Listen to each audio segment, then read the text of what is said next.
Langit mulai gelap waktu Bagas melangkah keluar dari mes pekerja. Udara lembab khas pedalaman Kalimantan Selatan langsung menyergap tubuhnya. Kaos oblongnya menempel basah, bercampur peluh dan debu tambang yang belum sempat luruh meski dia sudah cuci muka sekadarnya. Di tangannya, sebatang rokok putih murahan yang api ujungnya menyala redup tertiup angin samar. Bagas baru 2 bulan kerja di tambang batu bara yang lokasinya nyaris terisolir ini. Dia perantau asal Bojonegoro, Jawa Timur, yang nekat merantau setelah usaha bengkel motornya bangkrut dihantam pandemi. Di sini kerasnya kerja tambang seperti nggak kasih dia ruang buat ngeluh. Pagi gelap berangkat, malam gelap baru pulang. Kulit gosong, paru-paru dicekoki debu batu bara, dan cuma gaji bulanan yang jadi alasan buat tetap bertahan. Di luar pagar mes ada jalan tanah yang nyambung ke desa terdekat. Nama desanya Banuasari, kampung kecil yang penduduknya mayoritas suku Dayak. Di desa itulah berdiri satu-satunya warung kopi yang jadi tempat nongkrong para pekerja tambang lepas dinas. Bagas tahu warung itu dari kawan sekamarnya, Yanto, yang udah 5 tahun kerja di sini. Kata Yanto, warung itu semacam oase di tengah kekosongan hidup para perantau tambang. Kopinya enak, gorengannya lumayan, dan yang paling penting ada Ranti. Pertama kali dengar nama itu, Bagas cuma manggut-manggut. Tapi begitu pertama kali nginjakin kaki di warung, matanya langsung tertarik ke sosok perempuan yang berdiri di balik etalase kaca, Ranti. Nggak sulit buat Bagas paham kenapa Ranti sering disebut-sebut di mes. Cewek itu cantik, tapi bukan cantik biasa. Ada sesuatu di wajahnya yang bikin orang susah alihkan pandangan. Kulitnya sawo matang, rambut panjang hitam legam selalu dikuncir asal, dan senyum tipis yang nyaris nggak pernah lepas. Tapi yang paling bikin Bagas nggak bisa lupa adalah matanya, sepasang mata gelap yang kayak punya magnet. Dalam, dingin, sekaligus nyedot abis keberanian orang buat berkedip. Masnya baru di sini ya? Suara Ranti waktu pertama kali nyapa Bagas. Suaranya ringan, sedikit serak, kayak orang abis nangis lama.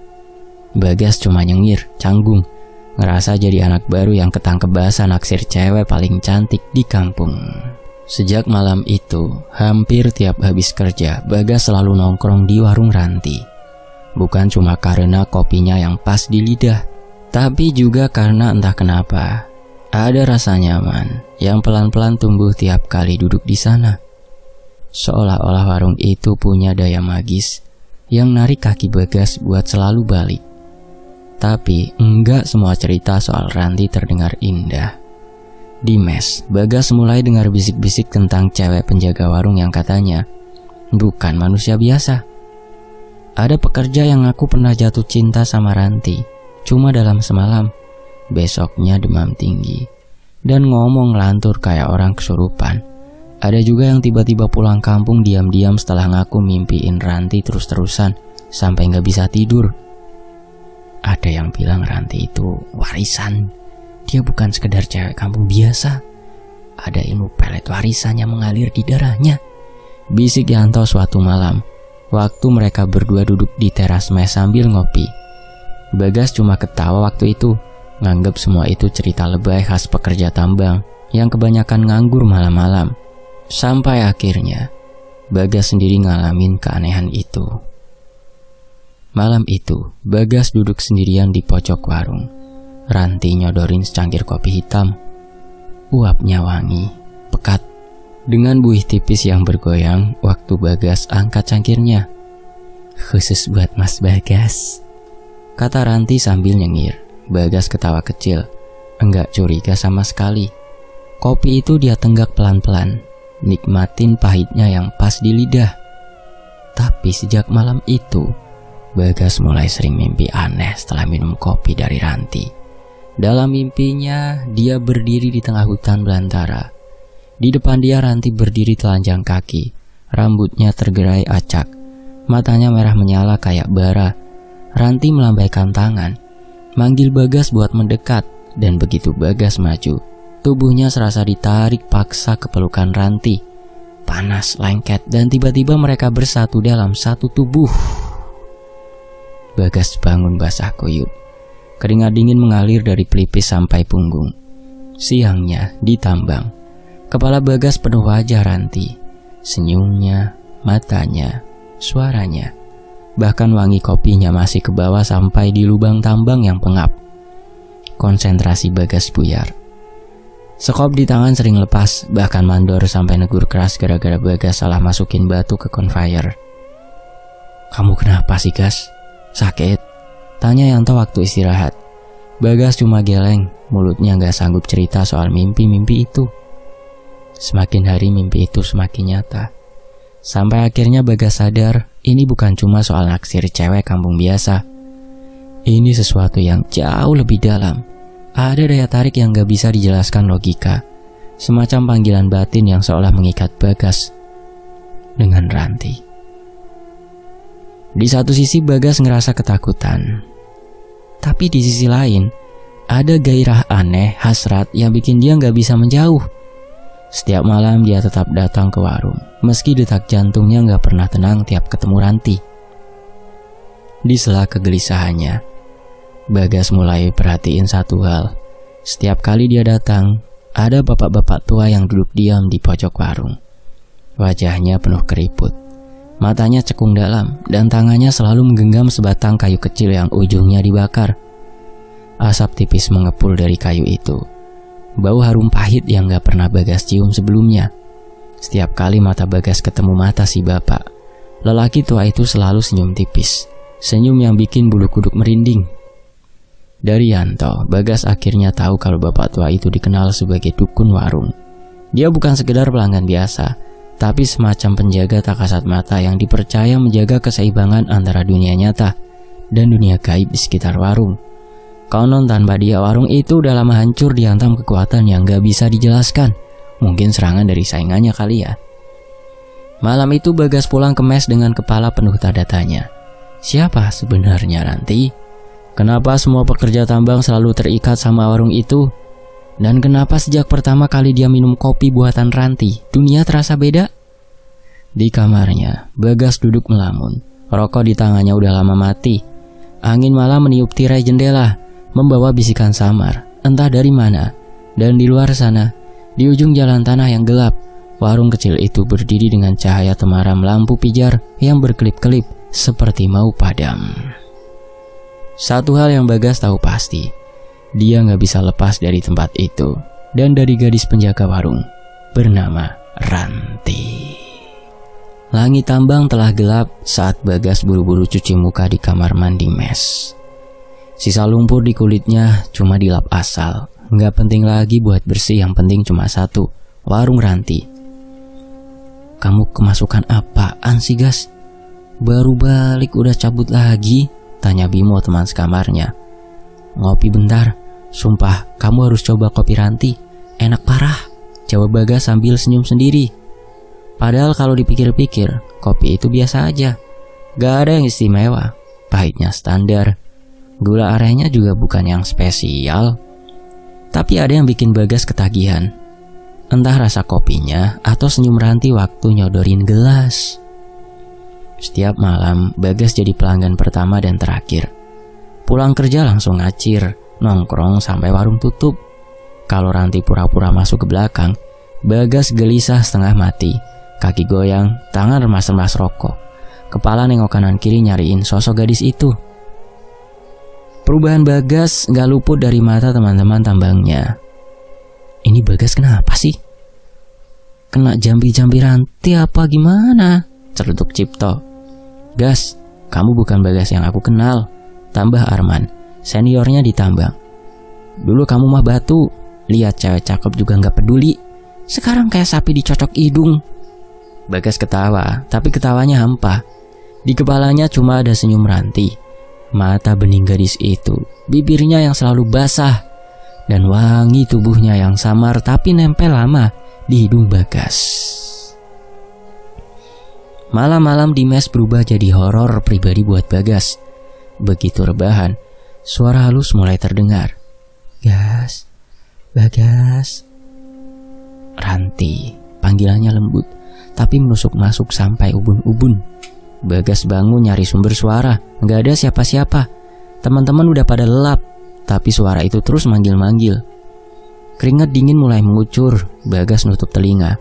Tapi suara Ranti makin dekat, sesekali berubah jadi bisikan mesra, sesekali jadi cekikikan aneh yang bikin bulu kuduk berdiri. Mimpi Bagas pun mulai nggak wajar.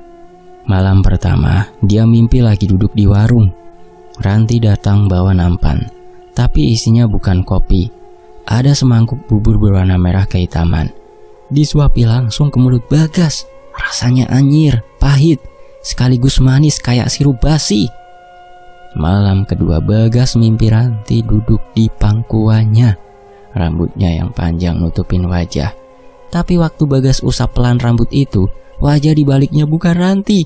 Hitam legam, bola mata merah terang, mulut lebar penuh gigi tumpul seperti gigi kambing. Bagas kebangun dengan nafas tersengal. Celana dalamnya basah. Bukan cuma keringat, tapi juga cairan lengket yang gak perlu dijelasin lagi. Bagas mimpi basah dengan Ranti. Sari, tunangan yang ditinggal di kampung, makin jarang dikabarin. Dulu tiap malam Bagas telepon, cerita kerjaan berat dan rencana nikah. Sekarang, telepon Sari cuma berdering lama, ujung-ujungnya di-reject. Kalaupun diangkat, obrolan mereka dingin. "Kamu sibuk ya, Mas?" tanya Sari suatu malam. "Iya, kerjaan lagi gila-gilaan," jawab Bagas singkat. Padahal yang bikin Bagas lupa waktu bukan kerjaan, tapi warung kecil di pinggir tambang itu, dan seorang gadis bernama Ranti.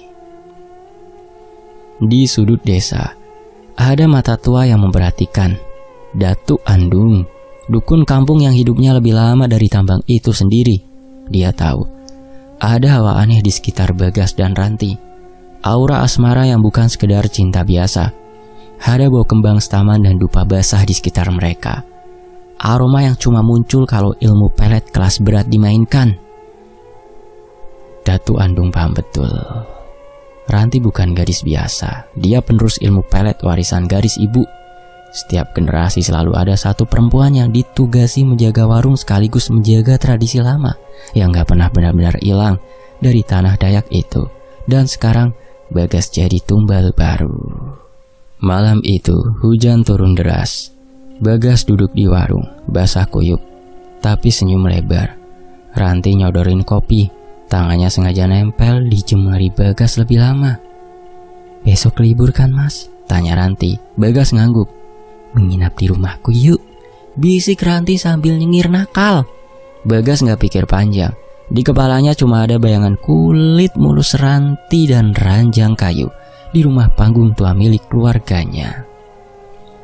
Malam pertama mereka tidur bersama. Hawa dingin menusuk sampai tulang.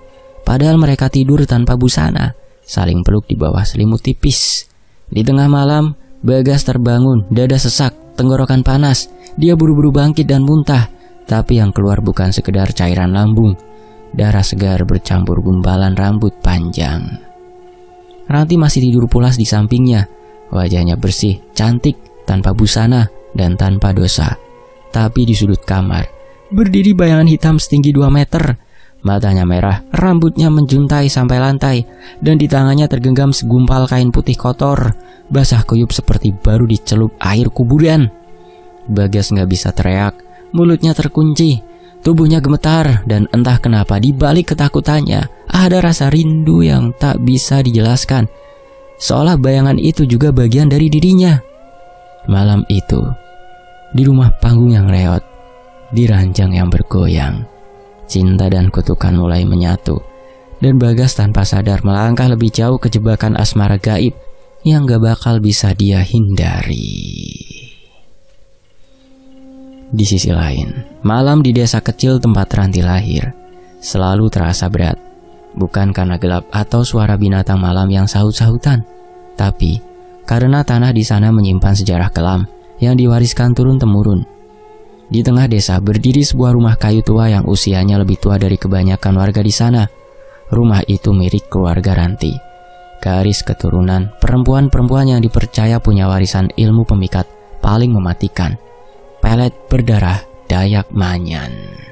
Ranti adalah anak perempuan satu-satunya dari ibu bernama Sarinah, yang dulunya terkenal sebagai kembang desa, sekaligus perempuan yang ditakuti diam-diam. Warga tahu setiap lelaki yang kepincut sama Sarinah, hidupnya berakhir tragis. Ada yang gila, ada yang tiba-tiba mati di sungai, bahkan ada yang nekat gantung diri persis di depan rumah Sarinah. Tapi ilmu itu bukan murni kehendak Sarinah, itu warisan. Keturunan perempuan pertama di garis keluarga harus memikul ilmu pelet berdarah.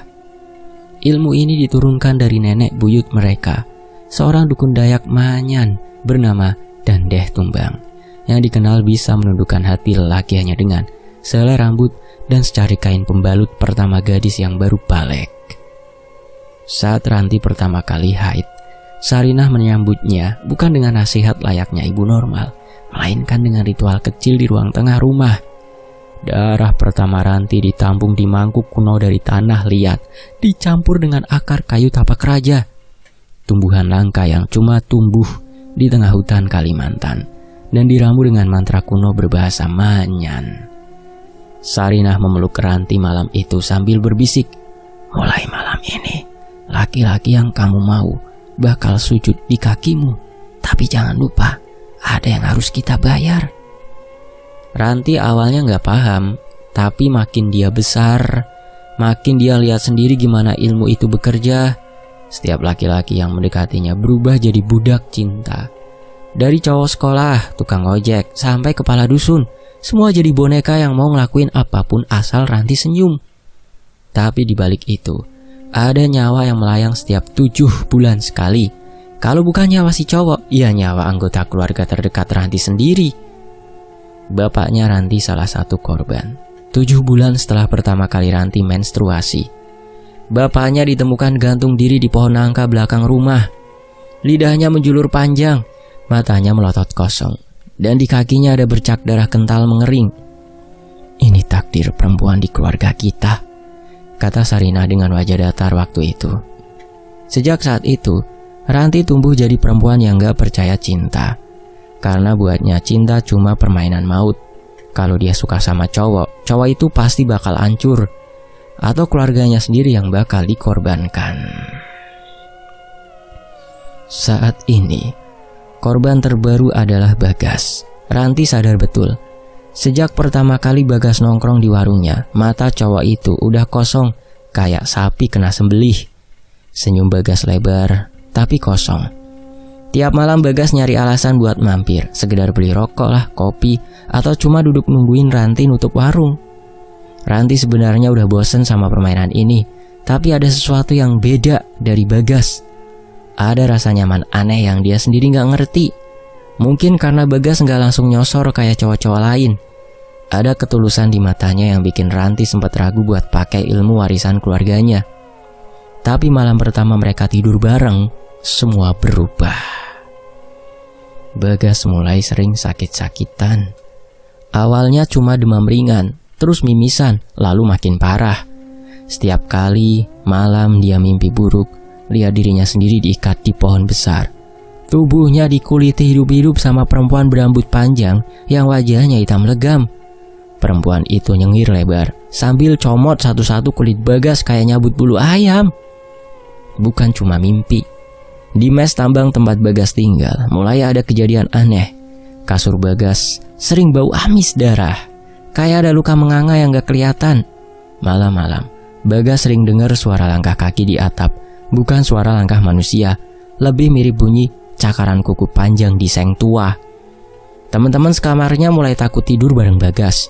Satu persatu pindah kamar, sampai akhirnya Bagas tidur sendirian di pojok.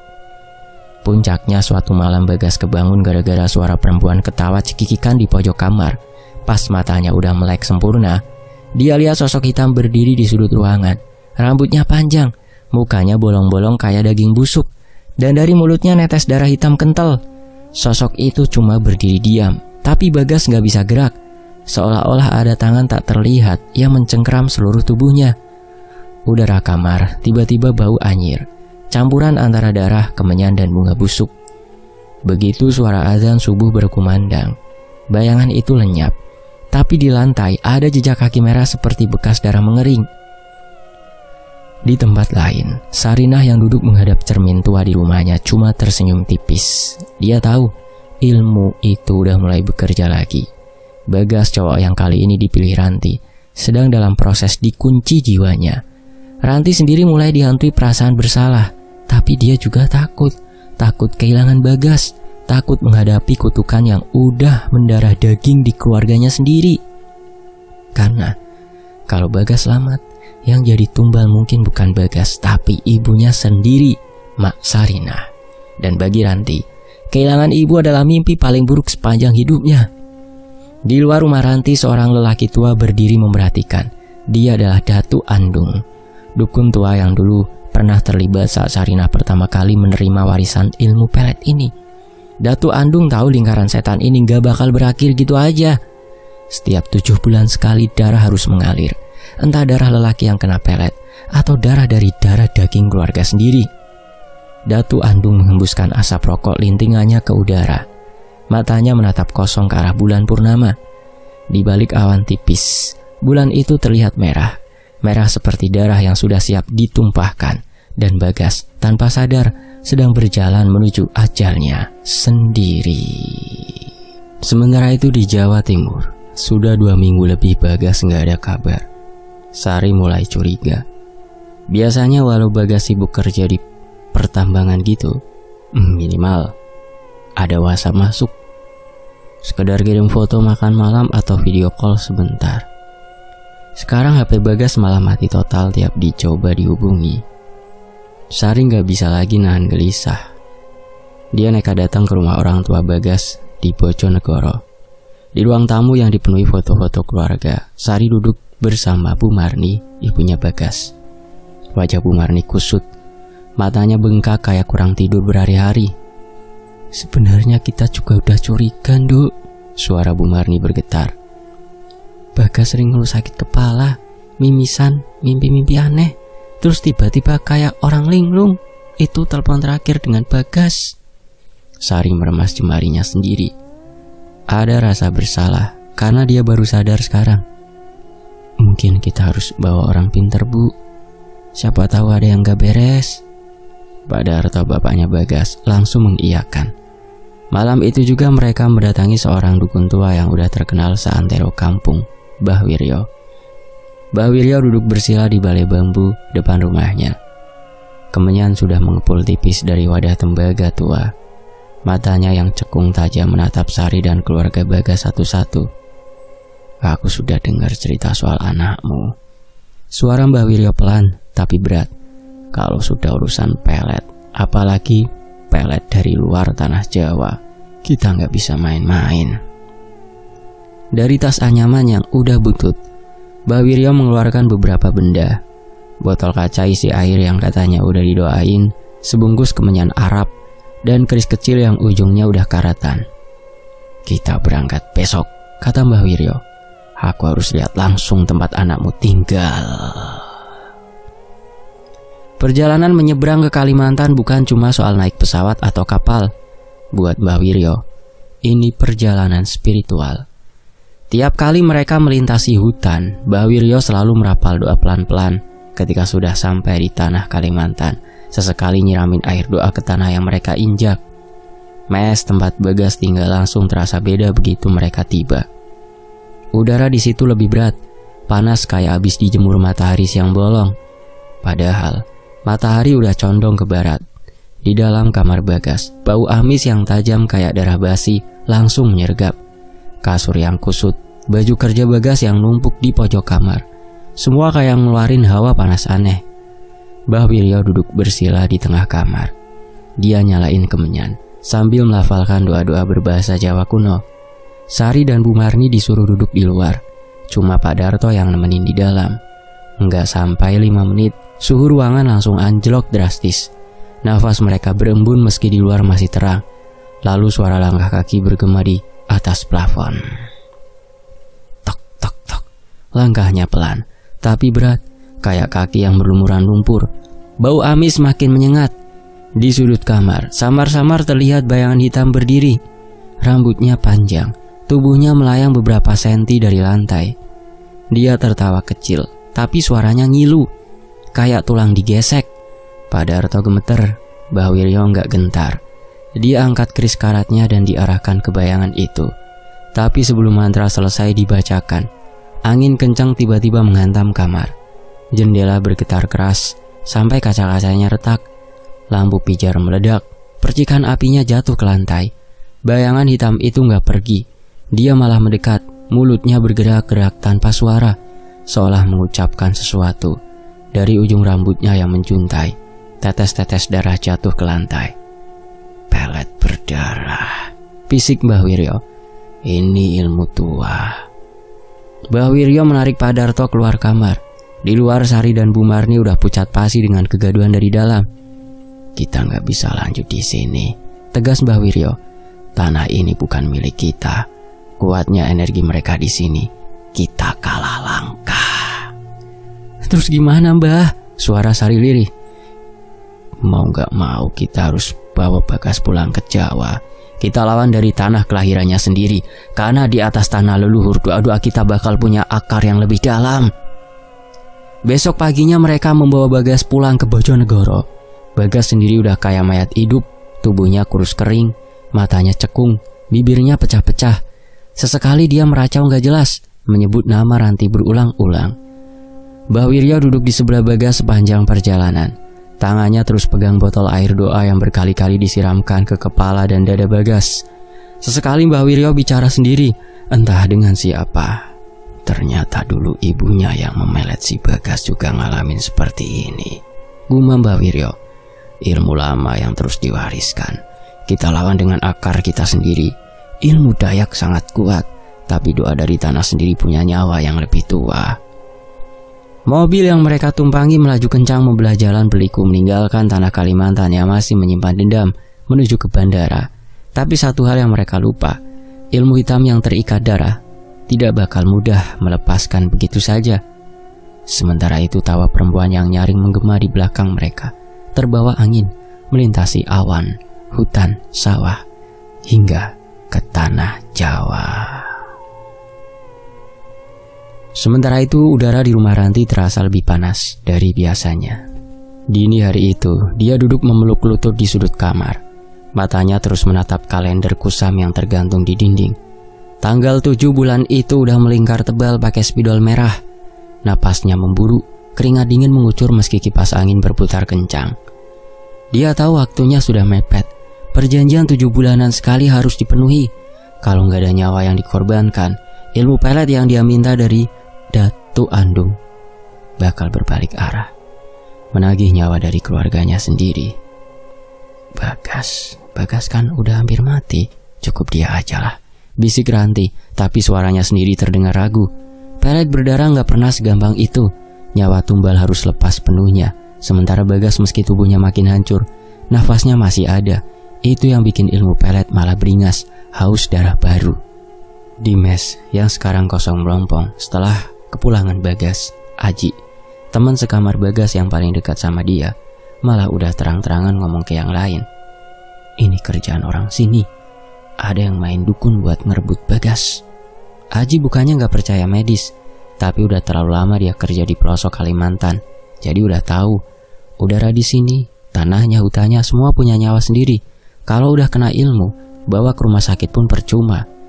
Dan setelah 3 hari, Aji ngomong kayak gitu. Dia udah gak pernah lagi keluar kamar, dan juga udah gak kerja. Teman satu bagian di tambang pada nyari. Dan yang mengejutkan, mereka udah nemuin Aji udah kaku, matanya melotot, mulutnya sedikit terbuka kayak mau teriak, tapi gak sempat. Di dadanya ada bekas tangan, 5 jari kecil berwarna hitam legam, kayak habis dicekik sesuatu yang gak kelihatan. Kematian Aji bikin geger. Pihak perusahaan bungkam. Polisi lokal cuma bilang serangan jantung mendadak. Padahal gak ada riwayat sakit apapun. Teman-temannya diam-diam tahu ini bukan cuma soal jantung, ini tumbal. Di rumah Ranti suasana makin tegang. Datu Andung datang malam itu mukanya lebih suram dari biasanya. Dia duduk di ruang tengah, tatapannya menusuk ke ibu dan bapaknya Ranti. Sudah saya bilang, ilmu ini bukan buat main-main. Tumbalnya harus jelas. Kalau salah tumbal, tumbalnya bakal nyari sendiri. Suara Datu Andung berat, penuh tekanan. Tapi kenapa malah teman Bagas yang mati? Padahal kan Bagas sudah jadi incaran tumbal berikutnya. Kenapa bukan Bagasnya? Tanya bapaknya Ranti, wajahnya kusut. Datu Andung yang miring, karena energi dari tanah Jawa itu keras, tidak gampang disedot. Apalagi keluarga Bagas udah mulai bawa orang pintar, dan Bagas sudah di tanah Jawa. Ilmu luar ketemu ilmu dalam, benturannya keras. Bagas masih ketahan karena doa-doa mereka di Jawa sana. Jadi yang ketarik malah yang paling dekat sama dia. Ranti makin gemetar dengan penjelasan itu. Berarti apa yang terjadi sama Aji belum cukup. Kalau sampai tanggal 7 bulan lewat dan nyawa Bagas masih nempel, giliran keluarganya sendiri yang bakal ditagih. Itu aturan mutlak dari perjanjian yang udah dia sepakati waktu pertama kali minta pelet. Apakah tidak ada cara lain, Datu? Suara Ibu Ranti lirih. Kalau mau aman, ya harus ada pengganti. Kalian pilih siapa yang mau dikasih. Ruangan mendadak senyap. Ranti menunduk, mukanya basah keringat dingin. Dia tahu dia udah kebablasan. Niatnya cuma pengen Bagas cinta mati sama dia, gak lihat cewek lain. Tapi sekarang yang dipertaruhkan nyawa keluarganya sendiri.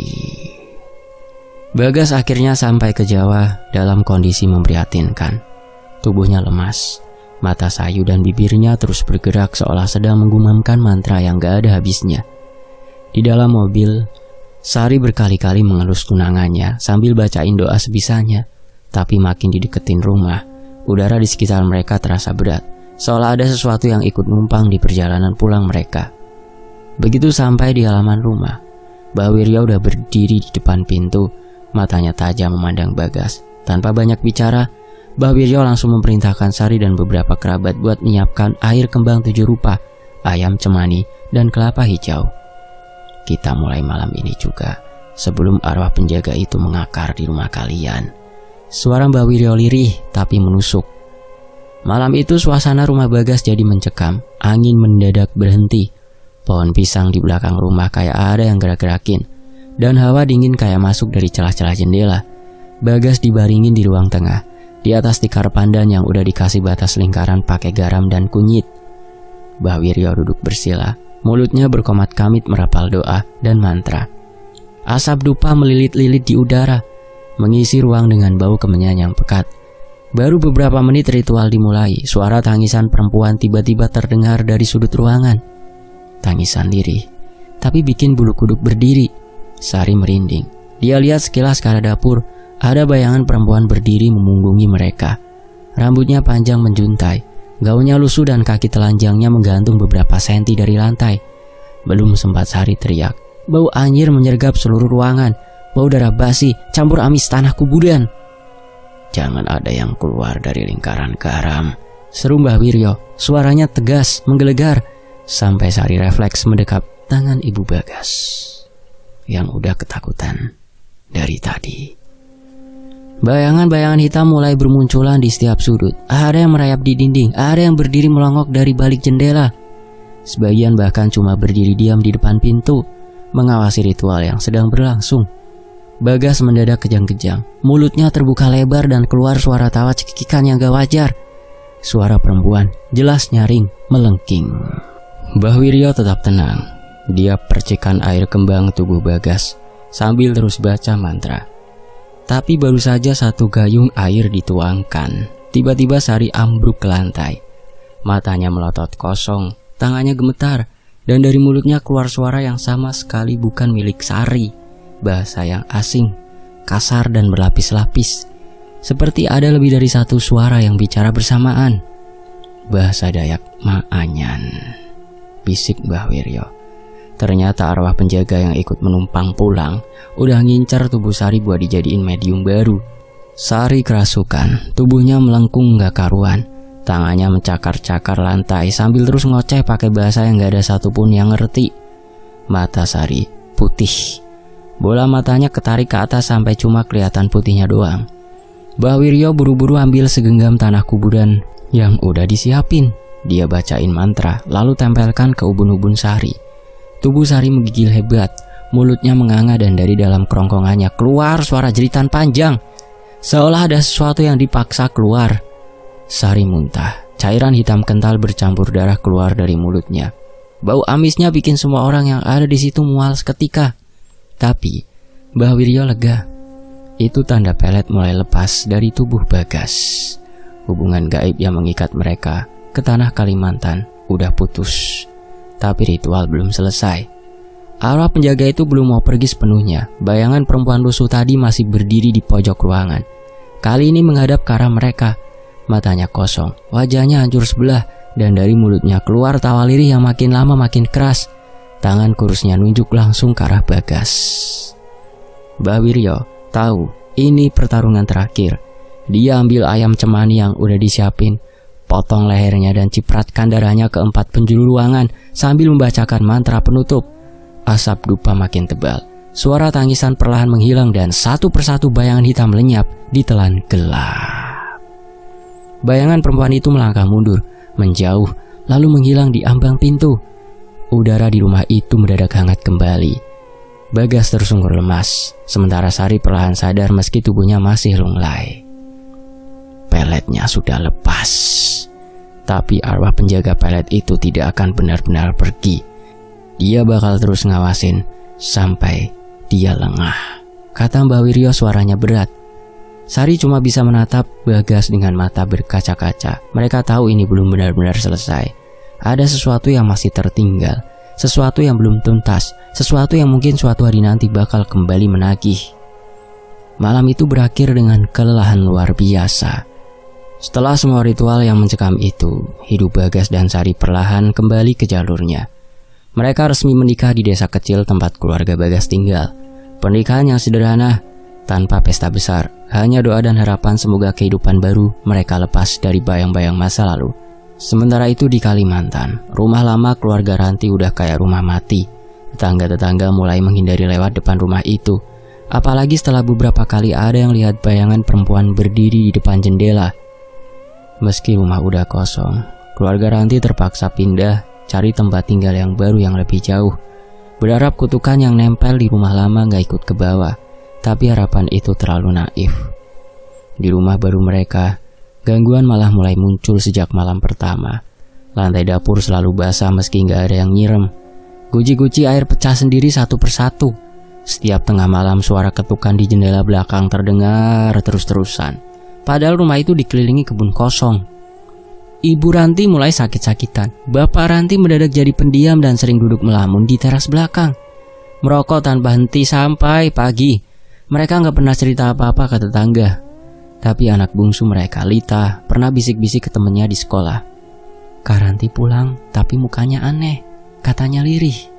Sampai akhirnya, untuk berusaha tetap hidup, mereka buka warung kecil di depan rumah baru. Warung kopi dan jajanan sederhana buat tetangga sekitar. Awalnya semua lancar, tapi entah kenapa rasa kopi yang mereka jual sering dibilang aneh sama pelanggan. Ada yang bilang kopinya pahit kayak darah. Ada juga yang ngerasa setiap nyeruput kayak ada sesuatu yang lirik dari belakang mereka. Suatu pagi seorang pelanggan langganan yang kebetulan punya mata batin lihat sesuatu yang bikin dia gak pernah mau mampir lagi. Dia lihat seorang perempuan berdiri di depan warung. Rambutnya panjang kusut, mukanya pucat penuh tanah kering, dan tangan kanannya yang penuh darah mencelup ke salah satu cangkir kopi yang disajikan di meja. Perempuan itu tersenyum, senyum lebar yang gak wajar, penuh kebencian dan kemenangan. Itu Ranti. Keluarga Ranti gak sadar apa-apa.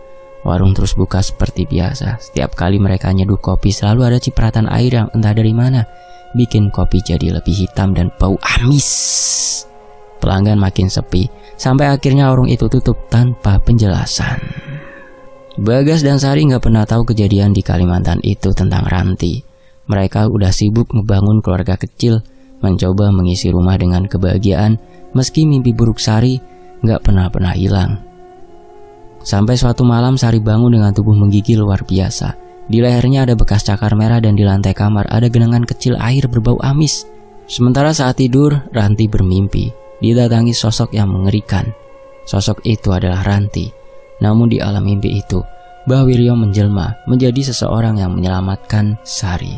Di alam itu Mbah Wiryo bertarung dengan sosok yang menyerupai Ranti, dan Mbah Wiryo berhasil mengalahkannya. Dan semuanya kembali ke jalurnya. Jalur kebahagiaan hidup antara Sari dan Bagas. Dan Ranti memetik buahnya setelah menanam kejahatan yang berlalu sangat lama dari leluhurnya. Selesai. Demikianlah sebuah kisah, semoga terhibur. Sampai jumpa di kisah lainnya, tetap di Tony FS. Wassalamualaikum warahmatullahi wabarakatuh. Alhamdulillah. Terima kasih semuanya.